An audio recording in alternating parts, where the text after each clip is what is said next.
You've been hunting for a subwoofer that won't just sit on a shelf and look good, but actually moves the room when you hit those low-frequency moments in movies or music. You want something that's reliable, doesn't need a PhD to dial in, and gives you a bang for the buck because spending a lot on a piece that ends up gathering dust isn't an option. Link is in the description if you want to check the product details on Amazon. The real fear is pulling the plug on a big-ticket purchase only to discover it either drowns out the rest of your system or whispers when you need it loud, and you're left with a box that looks impressive but doesn't deliver the practical value you were promised. That's the spot the SVS PB4000 tries to claim. It's the newest entry in SV's piano line, a glossy black cabinet that will blend into a modern home theater without screaming audio gear.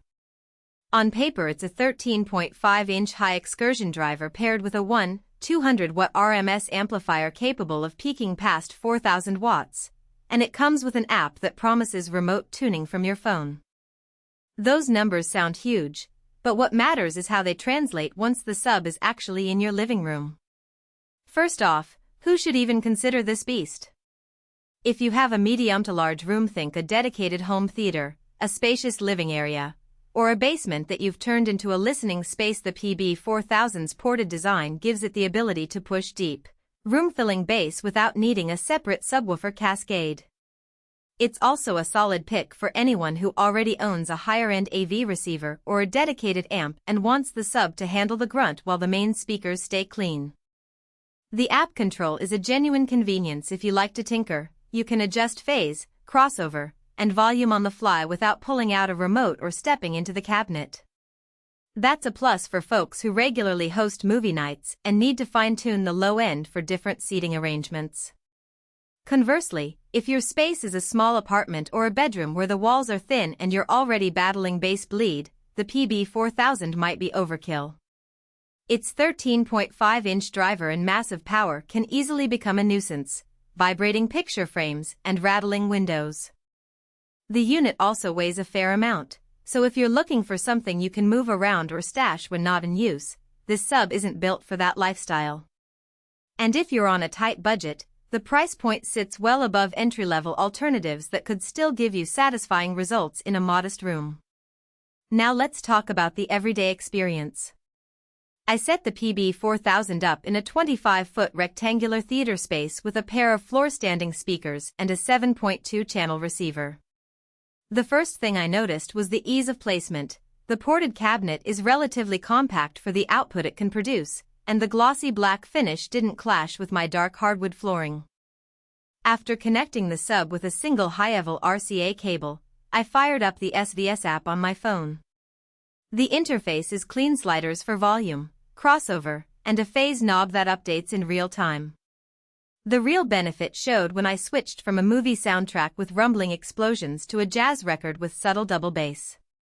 With the app, I could drop the volume a notch and tighten the crossover so the sub didn't muddy the mid-range, all without pausing playback. That kind of on-the-fly adjustment feels genuinely practical, especially for people who use the same system for both movies and music. The actual bass output lives up to the headline power. In a low-frequency sweep test, the kind you can find on most AV calibration discs, the PB4000 hit the 30 Hz mark with ease and still had headroom at 20 Hz, which is where many smaller subs start to roll off. In a recent action film, the ground-shaking explosions felt solid. My couch actually vibrated, but not so violently that it became uncomfortable. That's an important balance. The sub is capable of brute force when you need it, but it also shows restraint. When I turned the volume down to a moderate level for a dialogue-heavy drama, the low end stayed tight and didn't overwhelm the voices. The driver's high-excursion design seems to handle transient spikes without distortion, which is something I've seen less expensive units struggle with. However, there are a few trade-offs that become apparent after a few weeks of use. The first is the heat. Pulling 1,200 watts RMS means the internal amplifier generates a noticeable amount of warmth. In a hot summer month, the cabinet surface was warm to the touch after a couple of hours of high-volume playback. While the unit has built-in ventilation, it's not a deal-breaker, but it does suggest you should give it some breathing room and avoid cramming it into a tight cabinet shelf. The second point is the low-frequency extension versus room size. In a smaller room, the sub can become boomy, emphasizing frequencies that cause standing waves. The app's built-in EQ,